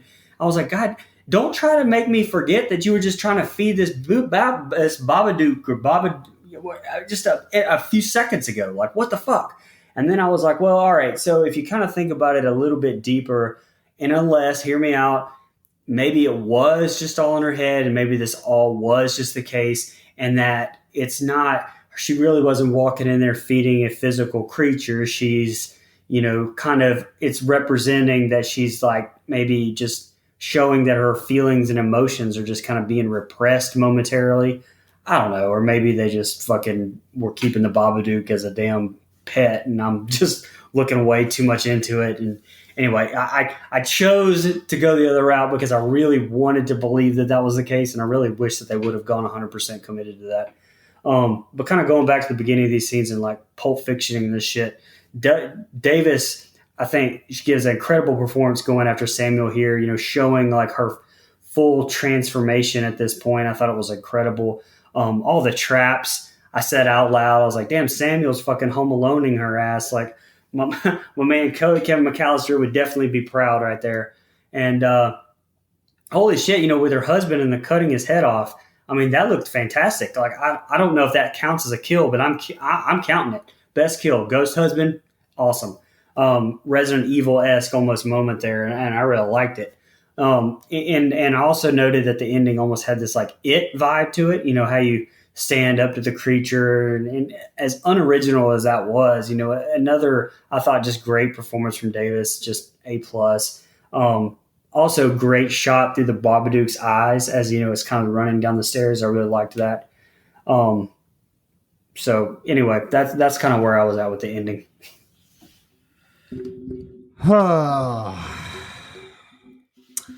This ending was frustrating as hell, man, because it kind of sums up my thoughts on what I thought pretty much of the whole movie, where what are we supposed to believe out of this? Because if this is a straight up creature feature, then I'm okay with some of this stuff, this more unbelievable stuff that ends up happening, and she kind of fights off the Babadook, and Brian mentioned keeping it as a pet. That's kind of true here. I mean, you kind of see that's how that goes. And look, man, if you're gonna go, it's all in her head, then just stay there with it. And I don't think this movie does a good job of defining exactly what we're supposed to believe. And so, yes, leaving it up to interpretation sometimes works, and I just don't think it works here. And so I feel like if this movie had a little bit of a neater script, a little bit of a neater ending, I would really love this movie because it's dark. It does something different. It speaks. It has a message. It speaks on mental health. And I just don't think they nail it here. They kind of make me think. Brian mentioned it. God damn, that's a great example of exactly how this ends up. Where it's, we fought off this monster, and now everything's kind of okay. Like, I just didn't like that ending, and I got ahead of myself in the last set of scenes talking about the husband, but. That is the best kill. It is fantastic. It catches me off guard every time I see it. I love the slice. I'll go ahead and spoil mine too. That is the best kill. It's just everything else just really upsets me because there is a good movie here. The nucleus is good. The idea is what they want to do with this script. I think is really good, different, unique. But I just don't feel like they wrap it up. And I guess if I see it through the lens where she's, slowly creeping towards being, I guess almost criminally insane, for lack of a better term, then I could see it. I see some of this stuff, but we're not led to believe that's exactly the case. And I guess we're just supposed to throw our hands up and say, whatever we believe. And I just feel like with a little bit of a tighter script and a neater story, I feel like this would be a lot better. But the directing is great. The acting is fantastic here. Like, every little bit of this is so well acted that I feel bad kind of shitting on it. But I mean, if I'm not into the ending, I'm going to say it. And the ending kind of was a wet fart for me, and that, a wet fart in church. I just don't like it. But I love the acting. I love the way it's shot. And so kind of like The Exorcist where, well, I like The Exorcist more, but kind of like The Exorcist where I think that there's just, this could be a much neater story. And it didn't hold weight with me. I wish they would have just given me a little bit less to think about and a little bit, more on screen. But again, a mixed bag, but for the most part, this ending just did not hit it out of the park for me. What can I say about this ending that hasn't already said about Afghanistan? It's bombed out and depleted. Bombed out and depleted. So, First of all, she absolutely emptied the clip on everything she's been holding in for 6 years about that little shit of a kid. I laughed when she was unloading on him. Absolutely fantastic. But so Miss Roach coming over to check on them, I felt like was a missed opportunity. She was a good candidate to die. I don't want to be morbid, but I mean, come on, this movie really had a letdown in terms of payoff and and lack of action in the conclusion. So I thought Miss Roach coming over to knock on the door was a good candidate for her to become a victim, but didn't happen. And then when she goes back inside, it's funny that you said what you said, Brian, because I wrote in my notes. This little kid turned into Kevin McAllister. Um, I laughed a lot more at this movie than I should have probably, but when he pulls the tripwire and she falls down the stairs and hits her head on the wall, I died laughing. I rewound it and watched it again because her head bouncing off the wall when she trips down the stairs was fucking hilarious to me. And then, she gets downstairs, she's tied up, and what the hell? All it took to exorcise this demon was little Huey Newton or Huey Lewis, power of love. That's it. The Babadook can jerk this kid up the stairs and bounce his ass off the walls and all that. So why would it ever need to possess anyone? This is what I was talking about earlier. The Babadook needed to go inside her body twice, and then it was this big to do with her puking out that black liquid. But if it could just grab this kid without even being there, because there was nothing standing behind it, it was, not in the room. It didn't look like you couldn't see it. And it can pull him up the stairs fast as hell, bounce his ass off the walls. Why did it need to possess anyone? I don't know. It just felt like a unnecessary step that this movie took. And then, the Babadook really respects the laws of trespassing and kindly fucks right off when she says, "This is my house." So I respect the Babadook as a law-abiding citizen. The thing about these last few scenes is that it's all a clusterfuck to me. We see Oliver multiple times in the end of this movie, so that's another thing. The Babadook has the ability to just portray, her loved one and use that to manipulate her. Now, again, if she's crazy and she's imagining all this, that makes a lot of sense that she would have these lucid imaginations of Oliver standing right in front of her, but that's not clearly defined. And at the end of the movie, I didn't get the impression that she was crazy. Because if you're crazy, it doesn't just go away and you become normal again. Like you're fucking crazy. You need treatment. You need help. She didn't get any of that. So that's why I choose to believe that this movie went the other route. We're supposed to believe that the Babadook is a real thing that just becomes their pet and lives in the basement and they feed it worms. And when she shushes it, it'll calm down. That's what the Babadook became. The best thing about this movie is that Samuel's magic DVDs actually paid off, and he's a damn good magician. I was proud of that little boy. But that is the most depressing birthday party I've ever seen in my life. He finally gets his own party, and not a single person shows up to it. What the fuck is that? The only people that showed up to it was the social workers. That was sad as hell. But I do like at the end of the movie, this is what I was talking about. The themes throughout the movie has been very dark, dimly lit. The wardrobes have been muted, earth tones and blacks and whites and grays. And then at the part, she's happy. She's carrying Sam from the old lady's house. She's wearing a pink dress. She looks nice. She's done her makeup and her hair a little bit better than she had the rest of the movie. So that they did a good job of saying that, okay, she's overcome this. She's on the path to healing, on the path to recovery. But that would make a lot of sense had she went to treatment or, and another thing, this kid stabbed her in the leg. And she just gets to keep custody of him. He doesn't have to go away and be punished. Or not only that, she killed her dog. Where's animal services? She just buried that shit and not tell anybody. Too much stuff going on in this final scene for me. Like the ending of this movie absolutely wrecked it. I turned this movie off angry. I was like, what the fuck did I just watch? Because of the ending. All they had to do, like I said, this whole thing, tie a neat bow on it. And I would actually probably give this movie 2 more points than what I ended up giving it, at least. But the ending killed it for me, and it ruined it. Sorry, Nico. No, I don't. It's all good. Anybody got any more final thoughts before we jump into a couple of fan questions? No. Okay, Sean Irwin asked, question for the show. Did the storybook actually add to the suspense, or could there have been a better way to do it? I'll go first. I think the storybook did a great job of that, honestly. I mean, when I made a little edit for the Instagram and I tweeted it, heck, 3 of the 4 pictures I used were from the storybook.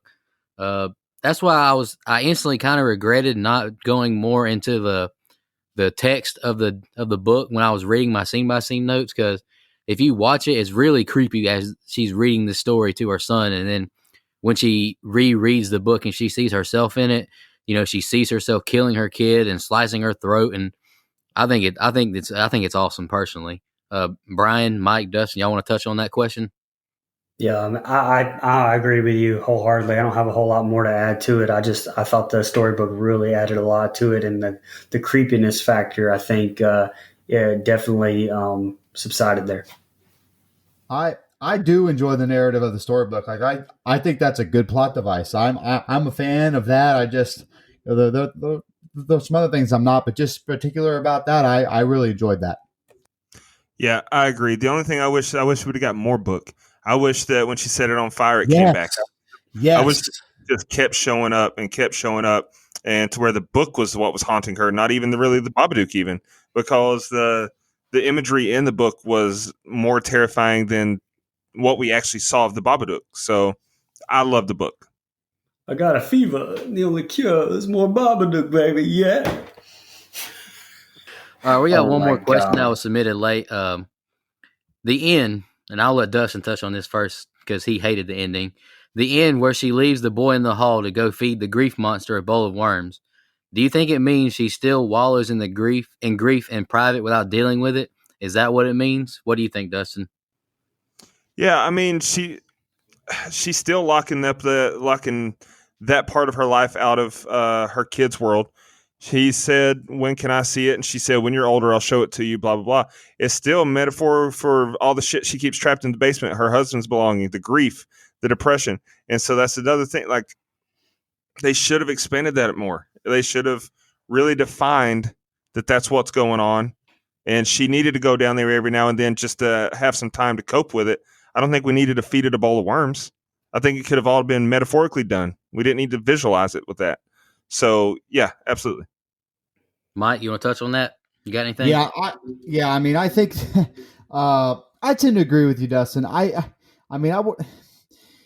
Yeah, I don't really have a whole lot more. I don't want to be a dead horse, but I do agree with you. I think that I like the idea of the suppressing the grief and all of that. I just feel like there should have been either a little bit more, like that's the line we should have taken, or whatever. But yeah, I think that's exactly what's going on there. Brian? Yeah, I said it in my clothing. That's the way I choose to believe it, and that they just kind of it's that crippling grief that she has, and that she's just basically repressing it momentarily, and that's just what that whole scene symbolizes. It would have been easier to get that across though without a bowl of worms that you're feeding it would be all. Yeah. No. I mean, I'm different from Dustin. No surprise, me and him disagree on something. The ending doesn't bother me of the movie, honestly. It's just visualizing, the figurative of what you do in your own mind whenever you finally move on from something painful and something that caused you loss and grief. You never truly get over something like that, but you move on from it. And, sometimes out of the blue, you have to, face that hurt sometimes. But I just think the worms is just like y'all said, burying the grief and acknowledging that it's still there, but you've moved on with your life. But we'll touch. Well, I was going to touch on that in my rating, but go ahead. Well, I got a question for you then to follow up on that. So if that's the case, then why do we actually need her to carry a bowl of worms down there? And why do we need to see the bowl of worms slide across the floor like that? They could have got that point across a different way. Have her go down there and just talk to the Babadook. Have the Babadook yell and her shush it. But we don't, that could be a metaphor. But the physical bowl, we're seeing a physical item that her son contributed to. So we know that bowl is real. And then it slides across the floor. If it's supposed to be just a metaphor for her dealing with her grief, then I don't need the bowl of worms. That's my point. That's fair. I mean, I think this movie's an interpretation movie. It's Did you interpret it this way, and did you like it? And some people are going to like it, and some people aren't. And I can see both sides of it. Honestly, it's kind of like The Shining to me. This movie is a lot of it. But let's jump into fun facts. Y'all ready to do that real quick? Sure. And I'll go first real quick. I got a few of them, and I hope I don't take everybody's. When asked where the idea for this is all from IMDb. When asked where the idea for the Babadook came from, director Jennifer Kent said, "I have a friend who's a single mother whose son was traumatized by this monster figure that he thought he saw everywhere in the house. So I thought, what if this thing was real on some level?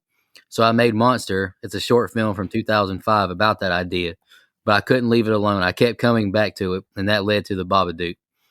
Director Jennifer Kent holds the rights to this film. When asked if there would be a sequel, she said, "I will never allow any sequel to be made because it's not that kind of film. I don't care how much I'm offered. It's just not going to happen." And I respect the hell out of that. The movie had a campaign where you could buy a copy of the hand-created The Babadook pop-up book for $80. The first 2,000 copies are numbered and signed by the director, Jennifer Kent. The book contains pop-up pictures as well as additional pages not seen in the movie. The campaign was only open for a limited amount, in which roughly 9,500 books were sold. That's pretty cool. In Hebrew, Babadook means he is coming for sure. William, speaking of last week's episode, William Friedkin, director of The Exorcist, said of this film, "I've never seen a more terrifying film than The Babadook." And this is one thing that I truly did not like, guys. In a few scenes where the Babadook is present, a sound effect from Warcraft 2, it's a computer game by Blizzard, can be heard. The effect was a calling response of dragons in the point and click strategy game. I like the look of the Babadook, but I hated the sound. The scream heard repeatedly towards the end is that of Motaro, a character from Mortal Kombat 3. And that's the only fun facts I got, guys. Whoever wants to go next. I got just two. I put that a lot of the sounds in this film were sampled from video games such as Mortal Kombat 3 and Warcraft 2, but also Resident Evil. And I thought that was funny. Brian mentioned Resident Evil earlier, purely off coincidence. And the last thing is just Babadook is also an anagram of a bad book. So that's kind of cool as well. You guys said all mine. Okay, the Babadook was made for $2 million, which is that's nothing, man. That is incredible.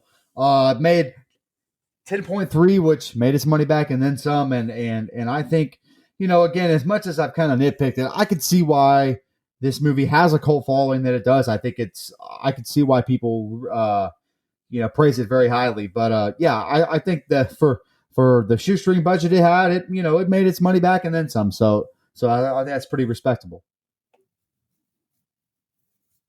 All righty, let's jump into I didn't pick a favorite kill and least favorite kill, but I mean, if you can pick the dad if you want to in the rating. No, that's a stretch.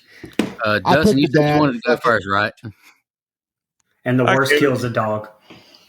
Yeah, that's what I have. I have I have Oliver as the best kill. The dog is the worst kill, and but the dog was actually killed for. Or is tied for kill because this one killed my will to watch any other movies from Australia. Damn. I'm just kidding. That's a bit harsh. I'm sorry. So, yeah, my general overview or my general review summary of this movie is just basically everything I said. There was too many interwoven themes that weren't explored enough. They weren't expanded enough to make me really understand and grasp what direction they were intending us to go. We had characters that I wish had more meaning and more effect on how the movie ended up. We get Robbie, we get the old lady, the neighbor, Miss Roach. I feel like both of those characters should have been expanded more as far as their role in the character development of Amelia and how the conclusion comes about. So, this movie, if you take the first 50 minutes of it, I feel like this movie would have a very different rating than what it did. Everything after we see the Babadook and the Babadook's introduced, to me, just felt jumbled and clusterfuckish, if that's a word. And the ending just completely wrecked it for me to the point to where I deducted 2 to 3 points just off that. So, Nico, don't kill me. My rating on this film is a 3.25. That's cool. I'll go ahead and go. I think everyone has the same favorite and least favorite. Oliver favorite, least favorite is clearly the dog because But not to just harp back to everything I've said, but this movie really has a lot going for it, and I feel like they just miss the mark for me. I know a lot of people really like this movie, but it doesn't hit with me the way it does with others. It's not that I wouldn't watch it again, but it is kind of a tough rewatch, and I think that kind of knocks a movie down for me sometimes, unless it's just really, really excellent. Like even The Shining. Not gonna sit back and rewatch The Shining a ton, but I know how good it is when I do, and so this movie doesn't hit that for me. It's just a little bit too jumbled up, a little bit too convoluted of a story, and I know we're supposed to be kind of maybe pulled into it being inside her head, but again, doesn't really flesh that out the way that I would hope. So all that being said, I gave this movie a 5.5, and I think partially because of the ending. Had the ending been a little bit more succinct and we got exactly what was going on, I probably would have given this movie about a 7. But that ending just kind of took me back out of it after I've kind of got back into it, and it kind of slapped me in the face for being invested. So I didn't particularly enjoy that. All right. I'm just going to read my summary first. And I wrote not a super long one, but it's decently long. I really, really enjoy this movie and the meaning of this movie. I do not have chronic crippling depression, nor have I lost anyone close to me like Amelia did with her husband. But I do know the pain of being depressed and suffering a lost relationship. It's painful, it changes you, and it cripples the real you. I think Essie Davis is incredible in this film, showing herself sinking deeper into this broken state. She overcomes this pain, and her victory is beautiful. She said in an interview she compares her character to both characters from The Shining, which is a great comparison. She faces terror and she creates terror. She is phenomenal. I think the boy Samuel, played by Noah Wiseman, is great as well. Although he can be annoying as hell in some scenes, he has some moments that are so touching. Wanting to defend his mom from the Babadook and always loving her. Jennifer Kent is fantastic with her cinematography, and I love the house setting. My few cons are it is a little slow in the beginning. The little boy is annoying at times, which I've said, and I hated the noises made by the Babadook at the end. It sounds like it sounds like a dinosaur or something. In conclusion, this movie is symbolic to a person suffering from loss, depression, and overcoming that hurt. You may never get rid of the hurt, and it'll always be a part of you, but you can move on from the hurtful event and still live your life and love the people who deserve it and need your love. And with that said, I think me and Dustin almost had the Devil's Rejects ratings flip flop. I gave it an 8.75. I love it. All right. Yeah, I'm not going to get too much into the themes of the movie. I've kind of touched on the whole time, but I did want to read that there's this summary that I read, one review that they compared this movie. It said that the movie is to parenting what The Shining is to alcoholism. So I don't know. It's just that made me laugh, but. Once again, I thought Davis's performance was one of the best I've ever seen. I thought I really was surprised how much I liked this movie. Again, I've only seen it once, so I can't really speak to the rewatchability factor of it. I don't know, but it hooked me in, and I really liked it a lot. And I actually gave it a 7.25. Hold on? What's our cumulative, Dustin? I'm gonna go look up the IMDb rating. 6.1875. And IMDb gives it 6.8. So we're pretty close. Yeah, we're pretty close there. Hey, it's I'll like wait we know what we're doing. It's like we know what we're doing around these parts. Yeah. I really enjoyed reviewing this movie and listening to the opposing thoughts, honestly, which I can totally see all, my point of view and all three of you guys. I thought this was a fun movie to review. Does anybody got any final thoughts before we announce the next couple of picks? Nope. Let's do it. All right. Next month, we're taking on another theme. we'll be taking on Horror Comedy Month. And Dustin, you want to announce your pick real quick? Then I'll announce my little bonus pick. Yeah, sure, absolutely. So, Horror Comedy Month, man, there's a lot of movies I could have went with here because that's honestly one of my favorite subgenres in all of film is horror comedies. Thought about going with Tremors, classic movie. Thought about going with Zombieland, classic movie. But instead, I went with the 2010. You know, this movie is not very well known. So I hope that our listeners who haven't seen it watch it before we review this movie because I love it. 2010 is Tucker and Dale versus Evil. Oh, I have some thoughts. Hey, that's not how business is done. That's how business is done. All right, and before we do our horror comedy debut of Tucker and Dale vs. Evil, this Saturday, February the 6th, is my birthday, and we're going to do my birthday bonus episode. And I chose a movie that I saw in the past couple of months that I really loved, and it kind of stuck with me a lot. It gave me some Seven vibes, honestly. But we're going to be reviewing 2001's. It stars one of my favorite actors, Matthew McConaughey, and Frailty. I really like Frailty, and I think it's going to be a fun movie to review. But what do you say, Dustin? All right. Shout out to Bill Paxton. Absolutely. Hey, rest in peace, GOAT.